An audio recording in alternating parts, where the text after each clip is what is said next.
नबी नबी मेरा नबी नबी नबी मेरा नबी। যুবক আমার ভালো করে প্লেনের ভিতরে রাখুন বাবা। এক গরিব পরিবারে তার বাচ্চাগুলোকে নিয়ে রোজা রেখেছেন বাবা, কিন্তু ইফতার করবেন, ইফতার করার মতো কোনো খাবার আপনার বাড়িতে জোগাড় নাই। হঠাৎ করে চিন্তা করে আমরা স্বামী স্ত্রীতে নই পানি দিয়ে ইফতার করব, কিন্তু আমার বাচ্চাগুলো কি দিয়ে ইফতার করবে?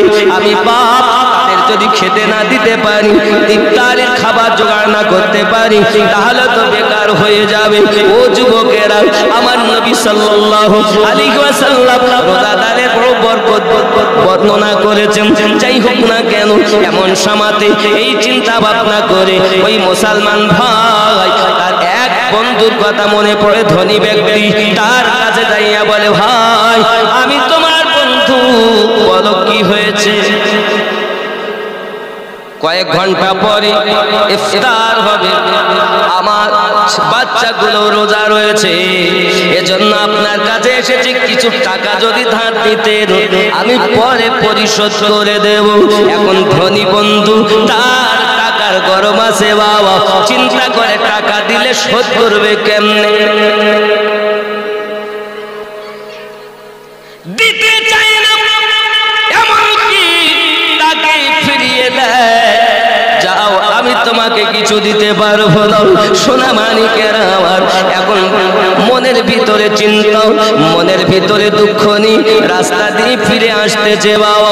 হঠাৎ আসতে আসতে একটা মুসলিমের সঙ্গে তার বন্ধু বাবা পরিচয় আছে ভালো, কথা বল, কি ব্যাপার ভাই, কোথায় গিয়েছিলে?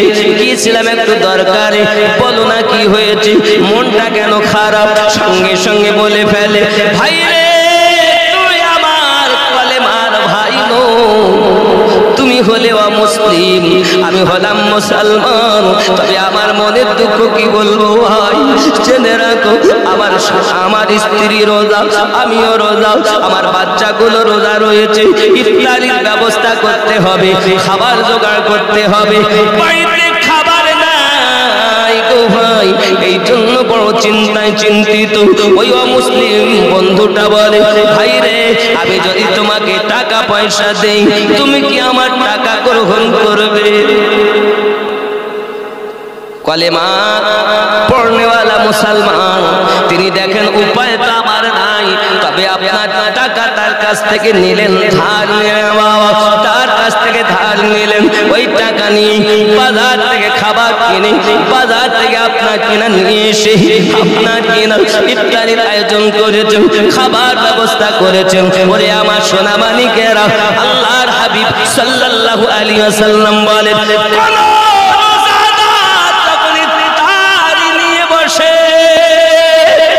ইফতারের সময় আমার আল্লাহ পাক আল্লাহ তাআলা ৭,০০০ গুনাহগার জাহান্নামীকে ইফতারের সময় জান্নাতি বানায়া দেয়। সুবহানাল্লাহ।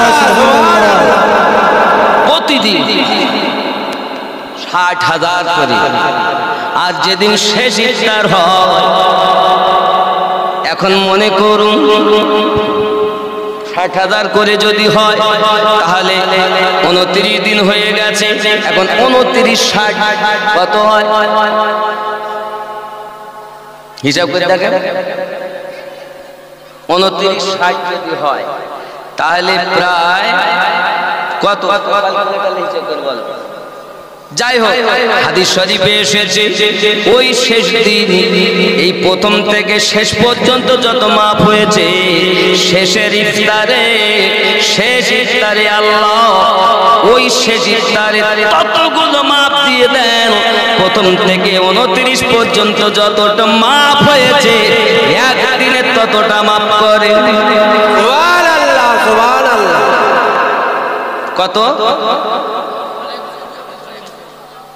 ১,০০০, ১,০০,০০০ নাকি বেশি হবে? বেশি হবে। ৬০,০০০ প্রতিদিন, ক্যালকুলেটারে পাবে না, ভালো করে ৬০,০০০ প্রতিদিন, তাহলে ২৯ দিনে ১,০০,০০০ 1,74,00,000 হিসাব করবো কমও বেশি হিসাব, যেটা 1,74,00,000 যদি তাই হয় তাহলে মনে করুন ওই শেষ ইফতারে 1,74,00,000 দুগুণ হবে। জোরে বলে কাদের মাফ করবেন আল্লাহ? গুনাহগারকে মাফ করে দেবেন। সুবহানাল্লাহ সুবহানাল্লাহ। এখন ইফতার করেছে, তারাবি পড়েছে, রাতের বেলা ঘুমিয়ে গেছে, হঠাৎ স্বপ্ন দেখতেছে আব্বাজি আমার সুন্দর মহল, ও বাবাজি আমার, এমন সময়তে দেখে জান্নাতের ভিতরে যায় সুন্দর মহল তৈরি করা, দেখা যায় একজনের নাম লেখা আছে বাবা। ওই ব্যক্তি সঙ্গে সঙ্গে ওই জান্নাতের ভিতরে মহলে ঢুকতে যায়, ঢুকতে গিয়ে দেখে তাকে বাধা প্রদান করে, না না তোমার প্রবেশ করা হবে না। কেন প্রবেশ করা হবে না? তোমার কাছে আমার এক বান্দা ইফতারের জন্য টাকা ধার করতে গিয়েছিল, তুমি তাকে ফিরিয়ে দিয়েছিলে, তাড়িয়ে দিয়েছিলে। আজ যদি তুমি ওই তাকে ইফতারের টাকা দিয়ে সাহায্য করতে, তোমার জন্য মহল তৈরি হতো। তুমি জানো না, জানো না এই টাকা যিনি দান করেছে ওই ব্যক্তির জন্য জান্নাতে মহল। জানো না কিতাব বলতেছে ওই রোজাদার স্বপ্ন দেখে রাতের বেলাতে তার ঈমান নসিব হয়েছে, দয়াল নবী এসে কলেমা পড়িয়েছেন, আর রোজাদারকে সম্মান করার জন্য, রোজাদারকে টাকা ধার দেওয়ার জন্য, ইফতারির ব্যবস্থা করে দেওয়ার জন্য আল্লাহ পাক তার জন্য জান্নাতে একটা মহল তৈরি করে দিয়েছে। সুবহানাল্লাহ সুবহানাল্লাহ। মায়েদের জন্য বলবো, মা আপনারা যারা বাড়ি ঘর ছেড়ে জালসাতে এসেছেন, আপনাদের জন্য সবক হলো প্রতিদিন 33 বার সুবহানাল্লাহ পড়বেন, 33 বার আলহামদুলিল্লাহ পড়বেন, 34 আল্লাহু আকবার পড়বেন, মোট 100 বার। সংসারে যতই কষ্ট হোক না কেন, এই কষ্ট আমার আল্লাহ পাক আপনার দেহের সমস্ত কষ্ট নির্মল করে দেবে। অনেকের ঘরে অভাব, সংসার, কাজ করতে হয় সারাদিন, গরিবের ঘরে বিবি হয়েছেন, জন্ম নিয়েছেন, এটি হলো আপনাদের জন্য ওজিফা। 2 নাম্বার, শ্বশুর আর শাশুড়িকে ভালোবাসবেন। শাশুড়ি ভাববেন না, মা ভাববেন। শাশুড়ি বৌমাকে বৌমা মনে করবেন না, নিজের কন্যা মনে করবেন, মুখে নয় বাস্তবে। যদি শাশুড়ি মা হতে পারে আর বৌমা যদি মেয়ে হতে পারে, তাহলে সংসারে দুঃখ, কষ্ট, ঝগড়া থাকবে না। কিন্তু আসলে এরা তো বৌমা হয়ে আছে, মেয়ে হতে পারিনি। কথা বুঝতে পেরেছেন? আর শাশুড়ি হয়ে আছে, মা হতে পারিনি। অনুরোধ আমার, অনেকে দেখবেন অনেক শাশুড়ি বৌমা যদি একটু ভুল পায় তাহলে পাশের বাড়িতে গিয়ে গল্প করে, বলে না, হ্যাঁ বলে না, আমার বৌমা আমার ছেলেটাকে জাদু করে ফেলেছে।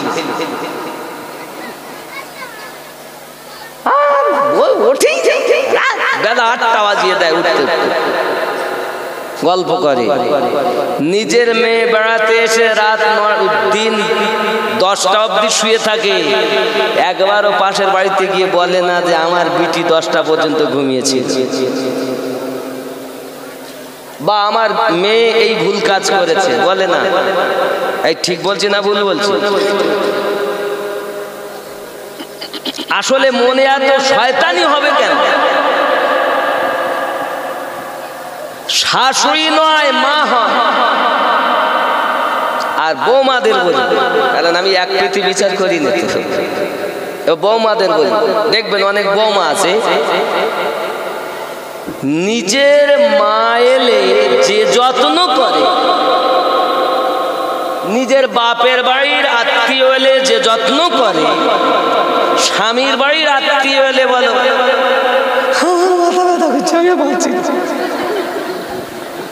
আছে না, এখানকার মায়েরা মনে হয়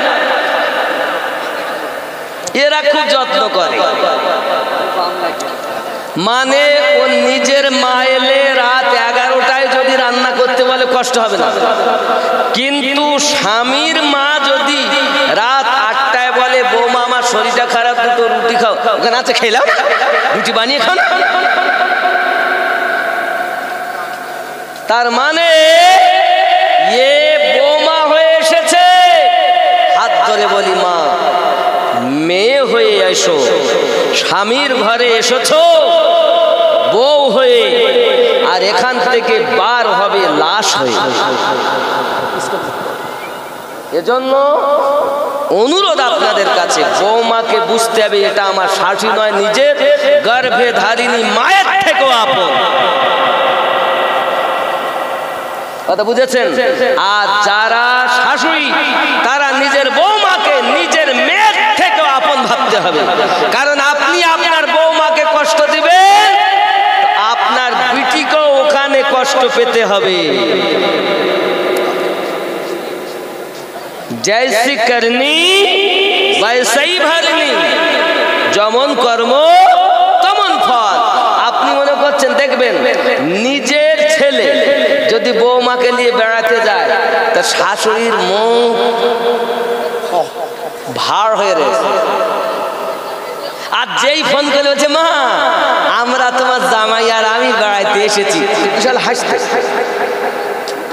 বলেন, এরম আছে না? নিজের পিটিকে যদি জামাই নিয়ে বেড়াতে যায় খুব আনন্দ হয়, আর নিজের বেটা যখন বৌমাকে নিয়ে বেড়াতে গেছে তোর মুখ মোটা হয়ে গেছে, এগুলো হয় না, এটা খুব ভালো। আব্বা আমার কোথাও কম আর বেশি আছে সব জায়গায়, কি চালাক লোক হুজুর, এখানে কিছু নাই, না থাকলে তো আলহামদুলিল্লাহ খুব ভালো। তবে যদি অল্প আত্মা থেকে থাকে তাই একটুখানি বল, রাগ করছেন নাকি আমার কথা শুনে? রাগ করবেন না বাবা, আমি জানি হয়তো আজকে দেখা শেষ দেখা হতে, তো যারা ছেলে আছো বাবা, মা এবং আব্বা আপনাদের অতি আপনজন, খবরদার আব্বার সম্মুখে মাথা উঁচু করে কথা বলবে না বাবা, আদবের সঙ্গে কথা বলবে। যখনই কোনো কথা বলবে আব্বা এবং মায়ের সাথে আদবের সঙ্গে কথা বলবে। আল্লাহ কোরআনুল মাজিদে বলেছেন ওয়াতানহারহুমা, তোমার মা এবং বাপ যেন উহু আওয়াজ না বার করতে পারে। মায়ের কদমের দিকে তাকালে কবুল হজের সওয়াব পাওয়া যায়, এলে আব্বার কদমের দিকে তাকালে কবুল হওয়া হজের সওয়াব পাওয়া যায়। আমরা হজ করে এসেছি ভাইজানেরা, বাবাজিরা হজ করে এসেছেন, কবুল হয়েছে কিনা কোনো গ্যারান্টি নেই, আছে গ্যারান্টি? কিন্তু আমার নবী গ্যারান্টি দিয়েছেন, মায়ের মুখ পানে চাইয়া বলবে আল্লাহ ইনি আমার গর্ভে ধারিনী মা, নবী গ্যারান্টি দিয়েছেন কবুল হওয়া হজের সওয়াব। বেশক সুবহানাল্লাহ সুবহানাল্লাহ। আরে বাপের মুখ পানে চাইয়া যদি বলে ইনি আমার পিতা, তো কবুল হওয়া হজের সওয়াব। সুবহানাল্লাহ সুবহানাল্লাহ। ভেবেছেন আপনি আব্বা মা অতি খেলনার জিনিস? এজন্য বলা হয় মা বাবার কথা মতো যে জন চলে না, আল্লাহ নবীজির দিদার সেজন পাবে না। হায় রে আল্লাহ নবীজির দিদার সেজন পাবে না। মা বাবা অতি আপন, মা বাবার করো যতন, মা বাবা অতি আপন, মা বাবার করো যতন। তিন কথার সাথী পাইয়া ভুইলা যেও না, আল্লাহ নবীজির দিদার সেজন পাবে না। বউ পেয়ে মা বাবা বলি, আল্লাহ আমাদের সকলকে যেন বুঝ শক্তি দান করেন, জোরে বলুন আমিন। আর উর্দুতে না পড়তে হবে আল্লাহ, যাই হোক উর্দু না যখন বলতেছে না একটু পড়েই দেই। বহু না না পড়বো কত, তাও বলি, বলবো না ছেড়ে দেবো। ও বাবা, দেখেন ইনি একটা উঠা দো পর্দা দেখা দো, ওতে টানও অনেক। আর আমি দেখতেছি যে হাফিজ সাহেব বলেছে হ্যাঁ বলে বাপ এখন তো টানার মতো পরিবেশ নেই। উঠা দো পর্দা দেখা দো চেহারা, উঠা দো পর্দা दिखा दो चेहरा के नूरे बारी हिजाब में है, उठा दो पर्दा दिखा दो चेहरा के नूरे बारी हिजाब में, उठा दो पर्दा दिखा दो चेहरा। उन्हीं का वो माया समन है, उन्हीं का जलवा चमन चमन है, उन्हीं का जलवा माया समन है। जली जली बू से पैदा है जो जश्न इश्क़ चश्मो वाला, जली जली बू से पैदा है जो जश्न इश्क़ चश्मो वाला, के बाप आहूं में भी ना पाया मज़ा ज़ो दिल के बाप में है, उठा दो पर्दा दिखा दो चेहरा। बाबजी हमारी नाते बड़ा टान আর আমি শেষ বেলা টানতেও পাচ্ছি না, এজন্য যাতে টান কম এমন কিছু বলি। मुझको तैबा में बुला लो शाह ज़मानी, मुझको तैबा में बुला लो शाह ज़मानी, शाह ज़मानी आका मक्की मदनी, मुझको तैबा में बुला लो शाह ज़मानी, शाह ज़मानी आका मक्की मदनी, मुझको तैबा में बुला लो शाह ज़मानी। ज़रा कौन सुभान अल्लाह सुभान अल्लाह सुभान अल्लाह। नगर नगर और डगर डगर फिरता हूँ मारा मारा, मुझ दुखिया का इस दुनिया में कोई नहीं सहारा। नगर नगर और डगर डगर फिरता हूँ मारा मारा, मुझ दुखिया का इस दुनिया में कोई नहीं सहारा। तुम ही सीने से लगा लो शाह ज़मानी, मुझको तैबा में बुला लो शाह ज़मानी, शाह ज़मानी आका मक्की मदनी, मुझको तैबा में बुला लो शाह ज़मानी। जो भी पहुँचा तुम्हारे दर पर लौटा कभी न खाली, हर मंगते की झोली तुमने रहमत से भर डाली। सुभान अल्लाह सुभान अल्लाह। जो भी पहुँचा तुम्हारे दर पर लौटा कभी न खाली, हर मंगते की झोली तुमने रहमत से भर डाली। तुम हो ऐसे ही दयालो शाह ज़मानी, तुम हो ऐसे ही दयालो शाह ज़मानी, शाहे ज़मानी आका मक्की मदनी हमको तैबा में बुला लो शाहे ज़मानी सुभान अल्लाह सुभान अल्लाह। हजी अल गुंबद का मंजर जन्नत से भी प्यारा काबे का काबा रोज़ा है प्यारे नबी तुम्हारा सुभान अल्लाह सुभान अल्लाह। आने वालों ये तो बताओ शहर मदीना कैसा है। बेशक सुभान अल्लाह सुभान अल्लाह। ए तो बताओ शहर मदीना कैसा है। सुभान अल्लाह सुभान अल्लाह सुभान अल्लाह। हाँ कैसा जमाना दीवान ओ जमाना दीवान आबाद बोलते बांग्ला सदर रख कर उनकी साए में झुक कर जीना कैसा गए आने वालों ये तो बताओ शहर मदीना कैसा गे।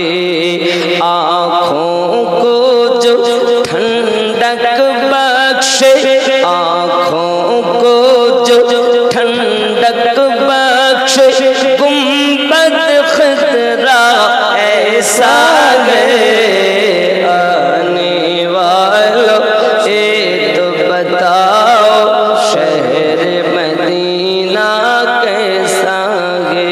नाराए तकबीर नाराए तकबीर नाराए रिसालत नाराए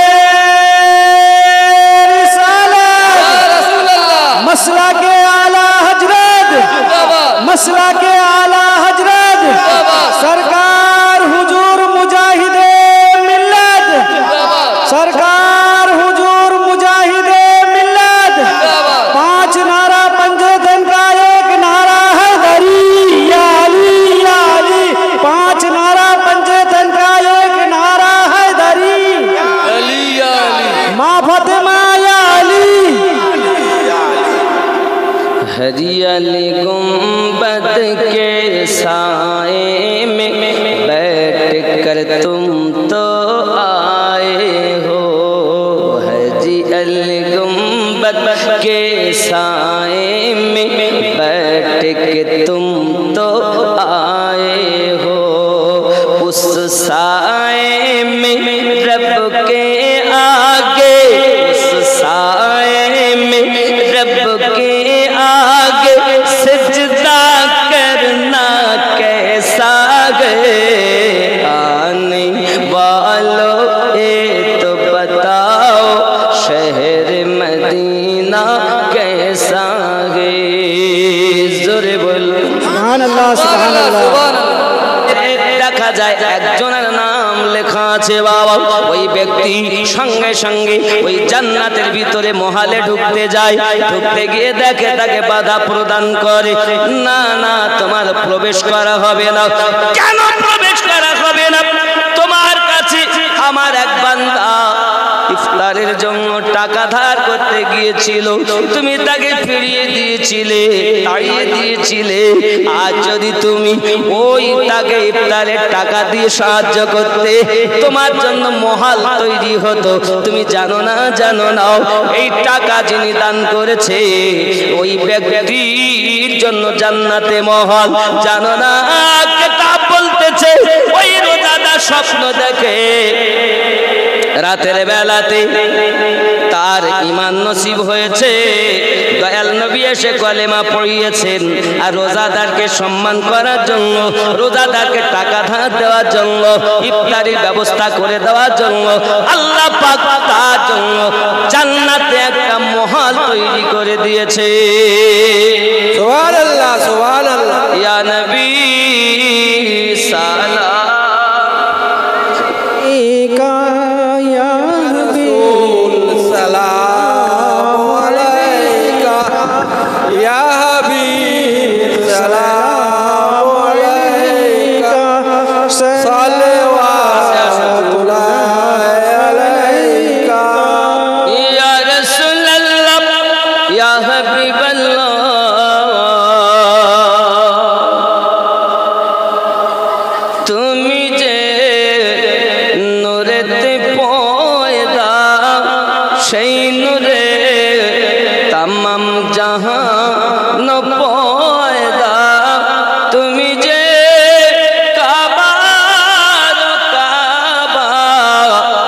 আশিকদের গলার মালা ইয়া নবী सलाम अलैका या रसूल सलाम अलैका या हबीब सलाम अलैका सलावतुल्लाह अलैका मदीना पाने चाहिए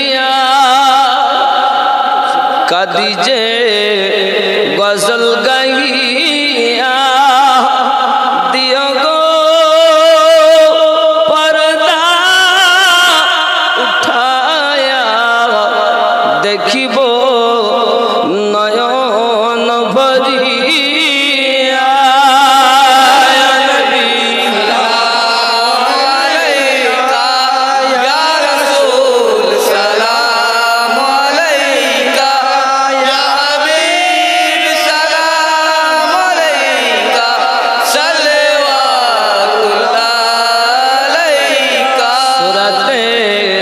दिखा दो सूरत गुल मुस्कुरा दो सूरत इरफा बता दो मुझदे जन्नत सुना दो या नबी सलाम अलैका या रसूल सलाम अलैका या हबीब सलाम अलैका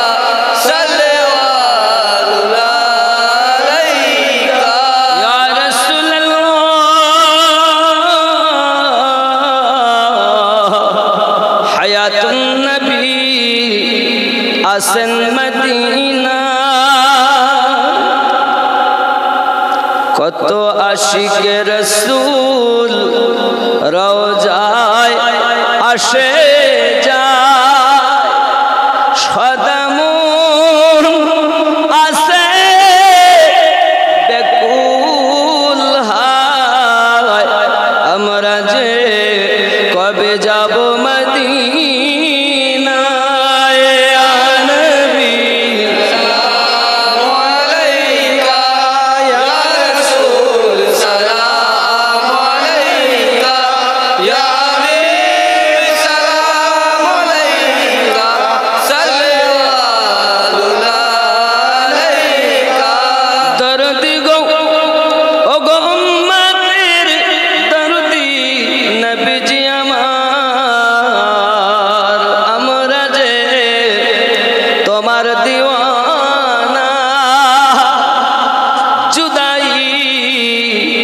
শহীদে পরিনা পাঠালা সালামে নজরানা কবুল করেন শাহে মদিনা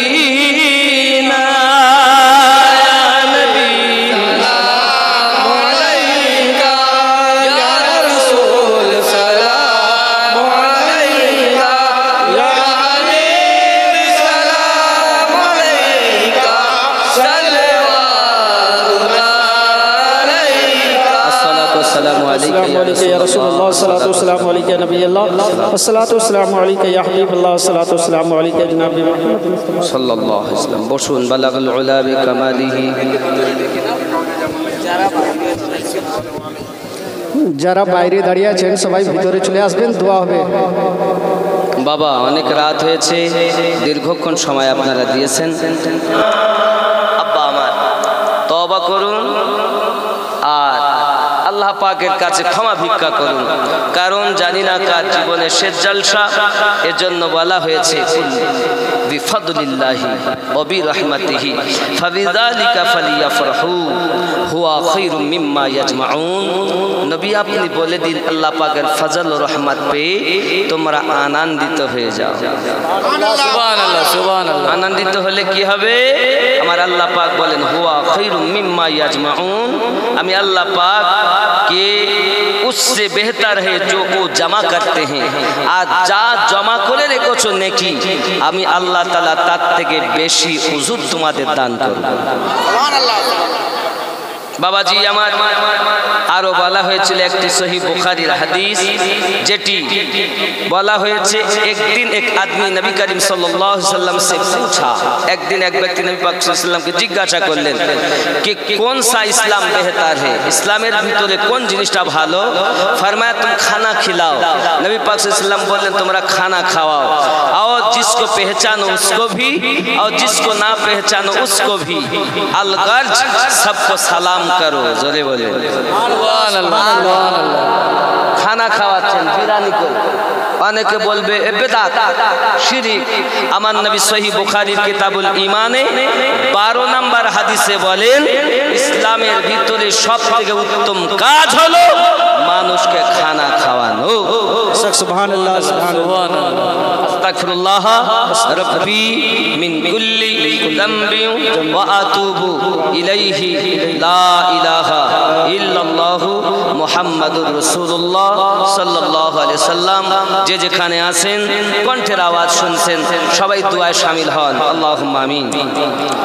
اللهم صل على سيدنا شفينا حبيبنا ملجنا مولانا محمد بارك وسلم عليه صلوا عليه صلاة والسلام عليك يا رسول الله ربنا ظلمنا انفسنا وان لم تغفر لنا وترحمنا لنكونن من الخاسرين الہی رحم فرما مصطفی کے واسطے یا رسول اللہ کرم کیجیے خدا کے نبی نبی میرا نبی نبی